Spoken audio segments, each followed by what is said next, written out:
Hi there, this is the daily video for July 28th. Today we're going to start the last main topic for the course, and that topic is what we call hypothesis testing.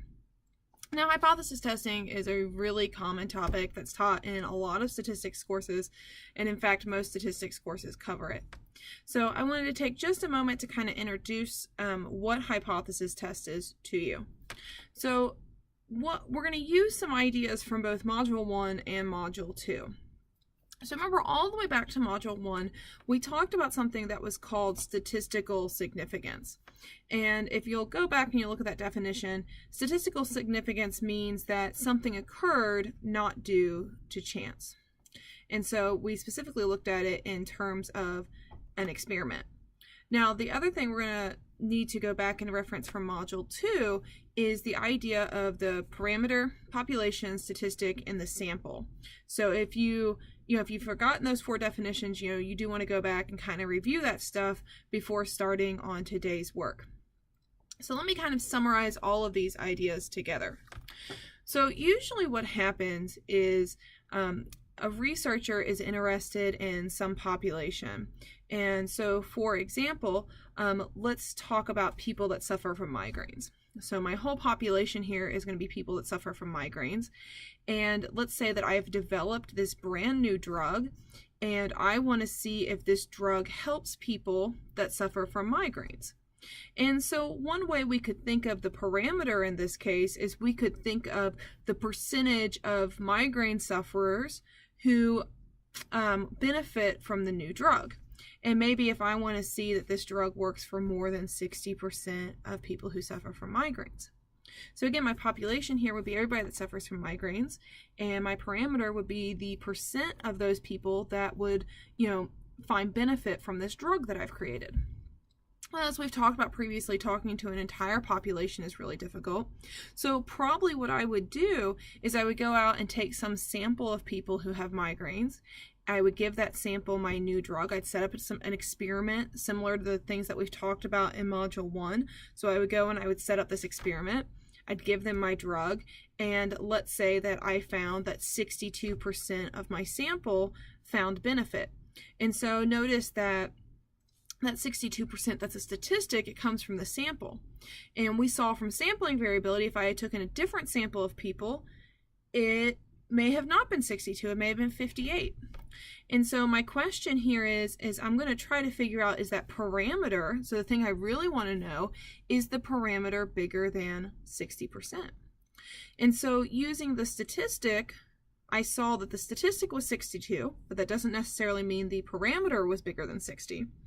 So the question is, can we use that information from the statistic to say whether or not we're sure that the parameter is bigger than 60? So see here again, we're really getting into the difference between what the statistic tells us and what the parameter is. Now, what a hypothesis test does is a hypothesis lets me say something about that.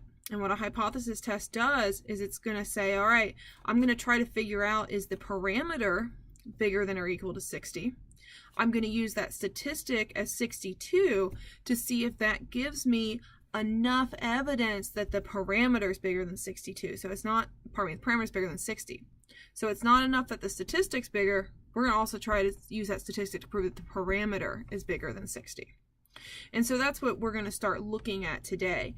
Now, before we start working with any kind of calculations, we're just going to learn about the concept of a hypothesis test. So keep in mind that what a hypothesis test is doing is it's saying, okay, I'm going to see this statistic. I want to use this statistic to try to learn about the parameter and try to prove something about the parameter. And so a lot of the examples you're going to see today won't actually deal with numbers, they're going to deal with words. And it's going to say, hey, a researcher is trying to prove this.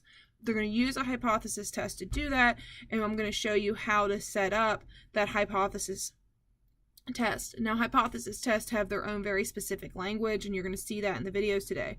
The language of a hypothesis test is probably one of the hardest parts about it because the language is new and it's different. So take your time with that.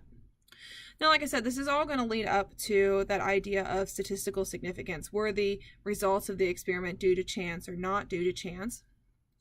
And the very last Beyond the Classroom that you write for this semester is actually going to look at a news article that talks about statistical significance, and then you're going to write a paper about it. Now, you don't have all of the skill set to write the paper yet, but you can go ahead and find your article for the last Beyond the Classroom 3 and have that done. Now, you're going to see I'm going to go ahead and assign the last Beyond the Classroom 3, so it is going to appear on Canvas.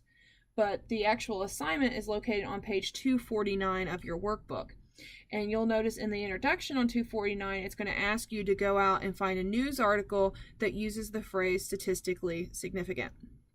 So if you go ahead and get that done and find that article, so you don't have to write the paper, but just find that news article you're going to reference, if you do that by Friday at 6 p.m. and email me the article, I'll go ahead and I'll check the article for you, make sure it's a good article, and you'll get 3 bonus points on the last exam.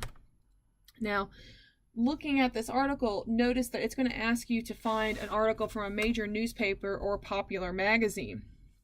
So you're going to be looking for things like, something from either like Fox, CNN, BBC, MSNBC, a popular news source. Don't go and find an academic article. If you find an academic article, that's going to be incorrect. You want to find a news article.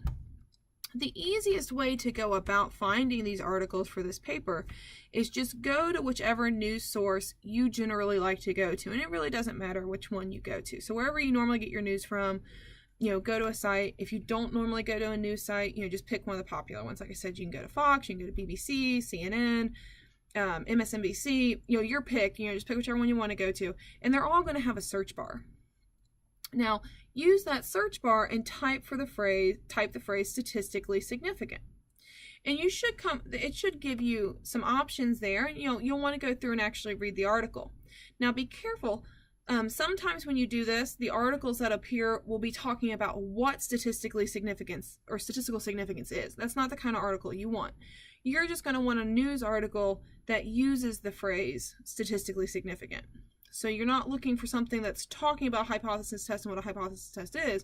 You're just looking for a news article that references that phrase. So as an example of this, in our workbook, if you go back to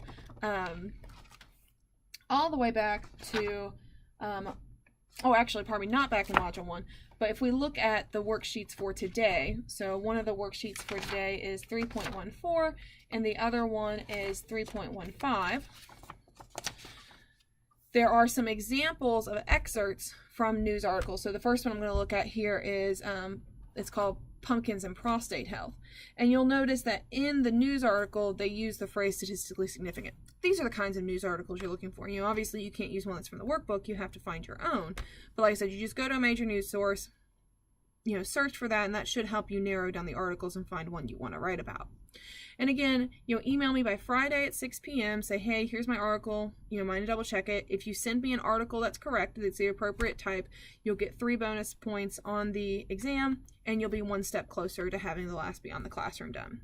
So as always, if you have any questions, please let me know. That's what I'm here for, and I will talk to you later.